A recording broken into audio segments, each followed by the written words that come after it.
Hello everyone, dear friends. This is a new installment in the Simple Repairs series, a column in which I cover the most basic equipment repairs from my experience.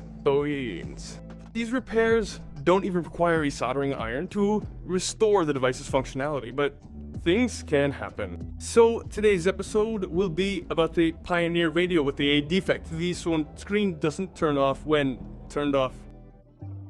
Oh no, this isn't a promotional integration. They just sent me the circuit board from a car alarm key fob in this packaging. The problem, one of the buttons isn't working properly, and the battery drains quickly. Basically, it's a classic. And the last repair for today is about a built-in amplifier module for a homemade subwoofer. It's new, but for some reason it's not working. We'll figure it out.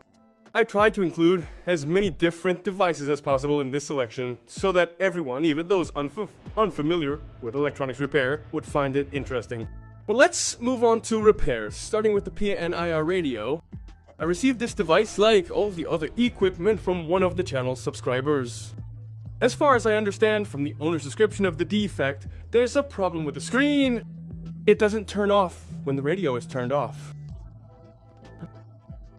To do this, I connect the wires and connect power from a lab source. The radio turns on. I'm trying to pinpoint the problem.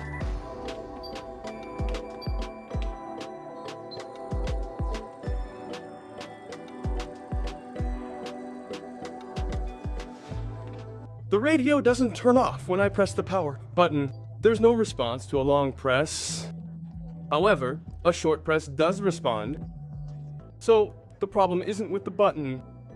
Clearly, the problem is software. Or rather, that's not even a problem, but rather demo mode being enabled, which requires some simple steps to turn off. Let me explain. Press and hold the joystick to enter the settings menu. Next, go to the demo option and set it to off. Then, exit the menu and check the results.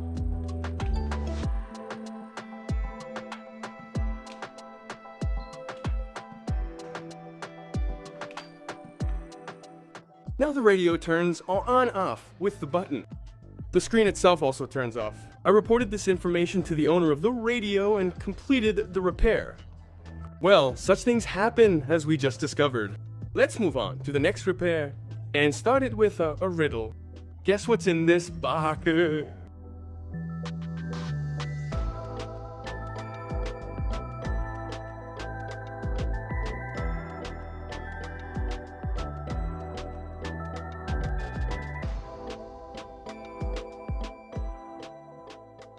It's the circuit board from the car alarm key fob. Sure, they could have packed it into a smaller box, but okay, nothing surprises me anymore, frankly. The problem is that after the flooding, one of the buttons doesn't work properly and the battery drains quickly. To check the defect, it would be a good idea to connect a power supply from a laboratory power source to the board. To do this, I solder the wires and connect alligator clips to them. The supply voltage is 3 volts. Then I press the buttons and monitor the current consumption.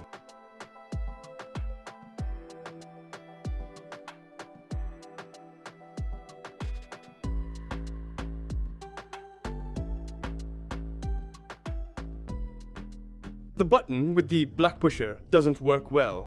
I have to press it hard. The owner of the key fob also said there is an issue with the battery draining quickly. Let's check the leakage current.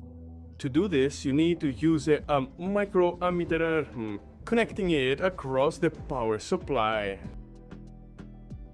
The idle current is 21 Celsius.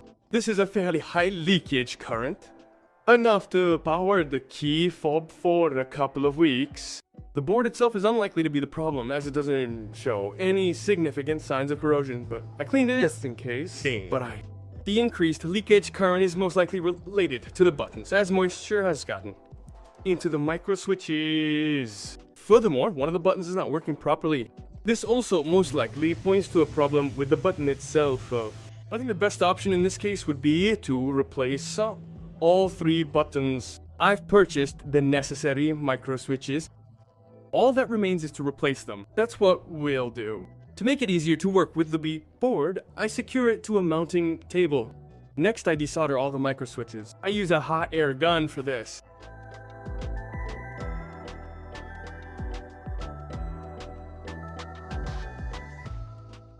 Done! I'm installing the new buttons with a soldering iron to avoid exposing their housings to unnecessary heat.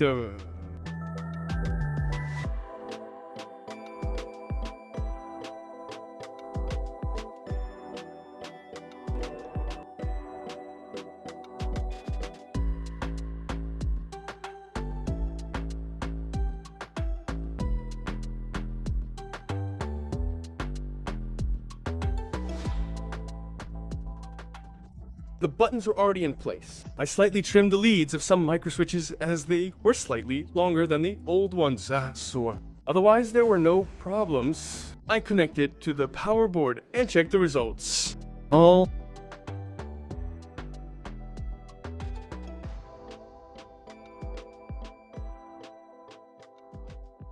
buttons work. Now let's look at the idle current consumption.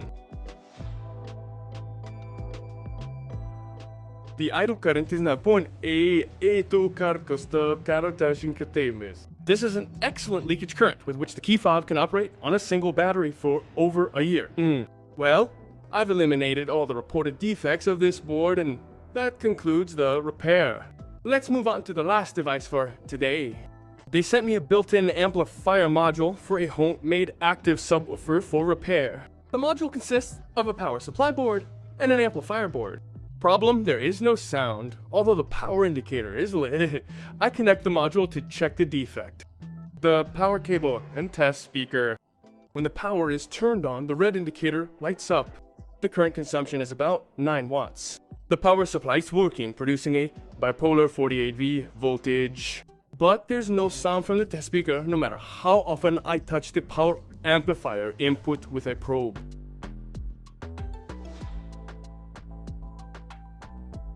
While examining the amplifier board, I noticed an unusual detail attached to the diode at position D5. For some reason, they soldered a transistor that's not marked on the board. There's no marking in its place. Furthermore, there's a poor solder joint on this mounting contact A. I soldered the contact with a soldering iron and desoldered the questionable transistor. After that, I checked to see if anything changed in the amplifier's behavior.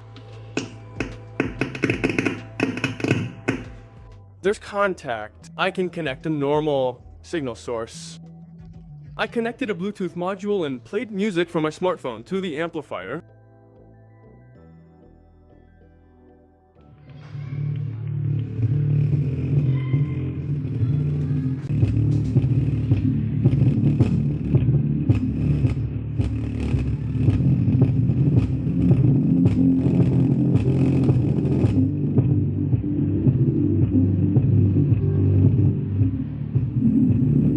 There is sound. The amplifier responds to the controls.